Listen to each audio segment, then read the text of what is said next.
Nursing foundation. Nursing foundation first में आज हम डिस्कस करेंगे हमारी यूनिट 1 इंट्रोडक्शन को। जनरली हम डिस्कस करेंगे सिलेबस के अकॉर्डिंग। अगर आप देखोगे बुक में कितने ज़्यादा पॉइंट वाइज दे रखे हैं। अगर मैं बताऊँ सिलेबस के, तो सिलेबस बहुत ही ज़्यादा मिनिमाइज और बेस्ट वे से दे रखा होता है। ये आपका सिलेबस है। आप देख सकते हैं कि introduction to health and illness आपकी फर्स्ट यूनिट है। इसमें हम लोगों को ज़्यादा फोकस किस पे करना है, हेल्थ पे करना है, इलनेस पे करना है, फैक्टर्स पे करना है, उसके टाइप्स पे करना है, और मेनली क्या इम्पैक्ट पड़ता है इलनेस का पेशेंट और फैमिली पे। So without wasting our time let us start. सबसे पहले आपको डेफिनेशन आनी चाहिए हेल्थ की। अगर मैं बात करूँ हेल्थ की डेफिनेशन, WHO मतलब कि वर्ल्ड हेल्थ ऑर्गेनाइजेशन के अकॉर्डिंग आपको आनी चाहिए। और हेल्थ है, इलनेस, इन सब की डेफिनेशन अच्छे से लर्न करिए, क्योंकि जब एग्जामिनर आता है तो बेसिक क्वेश्चन में सबसे पहले ये क्वेश्चन पूछ लेते हैं।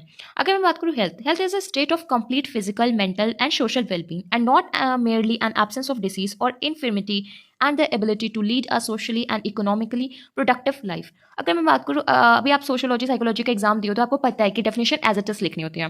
तो WHO की डेफिनेशन भी आपको एज इट इज लर्न करके लिखनी है। बट हेल्थ का मतलब क्या होता है? हिंदी मीनिंग तबीयत होती है। अगर आप पर्सन कैसे कह सकते हो कि वो हेल्दी है? जब वो फिजिकली फिट हो, मेंटली फिट हो और सोशली फिट हो, और उसको कोई भी डिसीज ना हो, कोई इलनेस ना हो, वो प्रोडक्टिवली वर्क कर पा रहा है सोसाइटी में, इकोनॉमिकली, उस पर्सन को हम कहेंगे कि वो हेल्दी पर्सन है।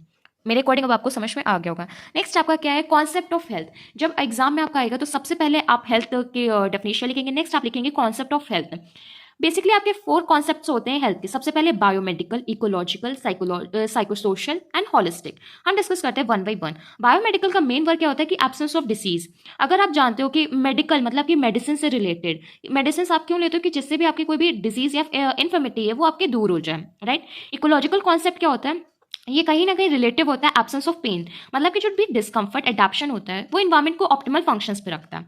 साइको सोशल, हेल्थ दोनों पे वर्क करते हैं, चाहे वो आपका बायोलॉजिकल हो चाहे वो आपका सोशल फिनोमेना हो।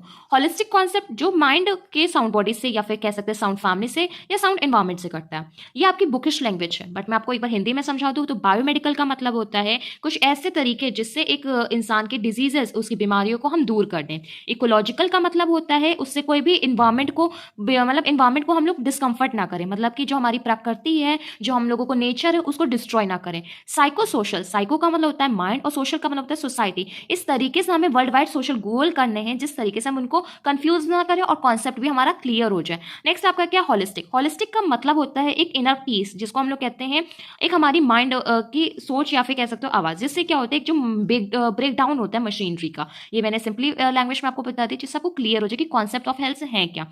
नेक्स्ट हम डिस्कस करेंगे डायमेंशन ऑफ हेल्थ।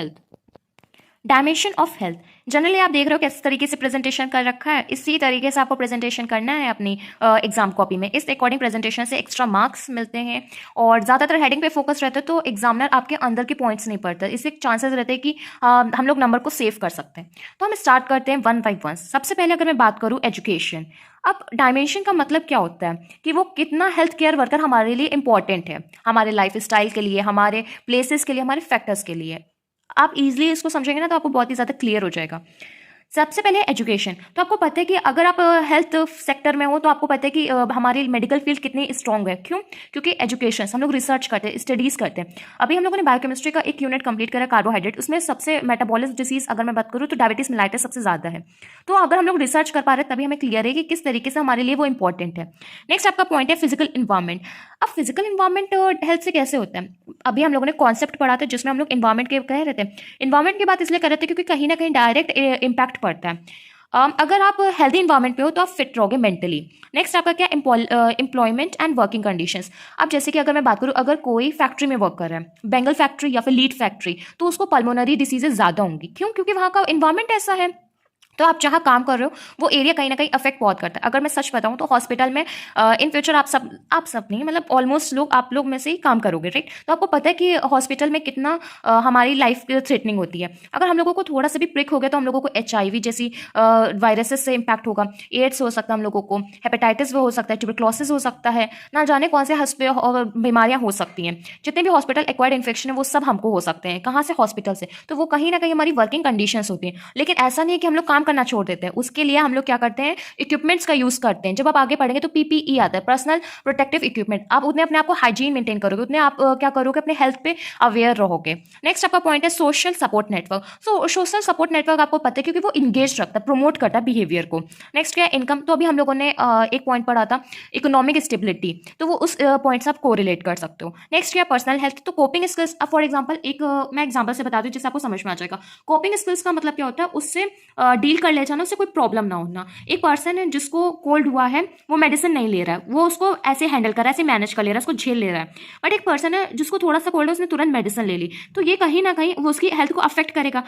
और कि जितनी ज़्यादा मेडिसिन होती है कहीं ना कहीं वो आपकी हेल्थ को उतना डिस्टर्ब ही करती है।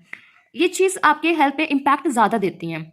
नेक्स्ट आपका क्या, हेल्थ सर्विसेज। हेल्थ सर्विसेज का मतलब मेरा कहने का है जैसे कि एमआई मतलब कि मायोकार्डियल इन्फ्रैक्शन, चेस्ट पेन। तो अगर चेस्ट पेन होता है, जिन जिन पेशेंट्स को चेस्ट पेन सीवियर्स होते हैं, तो उनको पता है कि एक मेडिसिन आती है, उसको सब लिंगुअली लेना होता है, उससे 10 से 15 सेकंड बाद उनका दर्द सही हो जाता है। अगर मान लीजिए वो मेडिसिन उनके पास नहीं है तो क्या होगा, उनकी डेथ हो सकती है। सीजर्स या आप कह सकते हो शॉक की कंडीशन, अगर आप 10 से 15 मिनट में डॉक्टर या फिर आपको ट्रीटमेंट मिल जाता है तो आप सेफ हो जाओगे। तो हेल्थ सर्विसेज हमेशा अच्छी होनी चाहिए। हमारे लिए मेन क्या होता है, एक पर्सन की जिंदगी, क्योंकि वो जिंदगी हमें बहुत ही कीमती होती है, उसको बहुत ही अच्छे से हम लोगों को मैनेज करनी होती है। उसके लिए हम लोग बिल्कुल जितने भी ट्रीटमेंट्स होते हैं वो सब एक टाइम पे ला देते हैं, क्योंकि हेल्थ केयर वर्कर्स अपनी लाइफ को बाद में रखते हैं, पर्सन की लाइफ को हमेशा पहले रखते हैं, क्योंकि हम लोग स्ट्रांग हैं। नेक्स्ट आपका क्या है, बायोलॉजिकल एंड जेनेटिक एंडोमेंट। आपको पता है कि ऑफकोर्स ये बात है, हेल्थ में सबसे ज्यादा कॉस्ट बायोलॉजिकल भी होता है, क्योंकि हेरिडिटरी मैटर्स करता है, तो ये हेल्थ से रिलेटेड। नेक्स्ट टॉपिक है हमारा Maslow hierarchy of needs. Generally ये साइकोलॉजी में फर्स्ट सेमेस्टर में था, हम लोग इसको डिस्कस कर चुके हैं। अगर आपको नहीं पता है तो आप प्लीज़ मेरी वीडियो देख लीजिएगा, चैनल पे अपलोडेड है। इसमें क्या होता है, स्टेजेस में डिवाइड होता है। सबसे ज़्यादा स्टेज होता है आपका फिजियोलॉजिकल, फिर आपका आता है सेफ्टी, फिर love, belonging, esteem and self actualization. ये मैस्लो हायरार्की ऑफ नीड्स आपको अब्राहम मैस्लो साइकोलॉजिस्ट ने दी थी। बहुत ही सिंपल है, वीडियो अपलोडेड है, आप उसको देख लीजिए। फुल वीडियो अपलोडेड है, उससे आपके सारे डाउट्स क्लियर हो जाएंगे। आज की वीडियो में हम लोगों ने जितने भी टॉपिक डिस्कस करे वो फाउंडेशन यूनिट 1 के हैं। आपको जो भी टॉपिक ना समझ में आए तो प्लीज़ कमेंट बॉक्स में मेंशन कर दीजिए। आज के लिए इतना ही। Please like the video, share the video, subscribe to the channel. Thank you.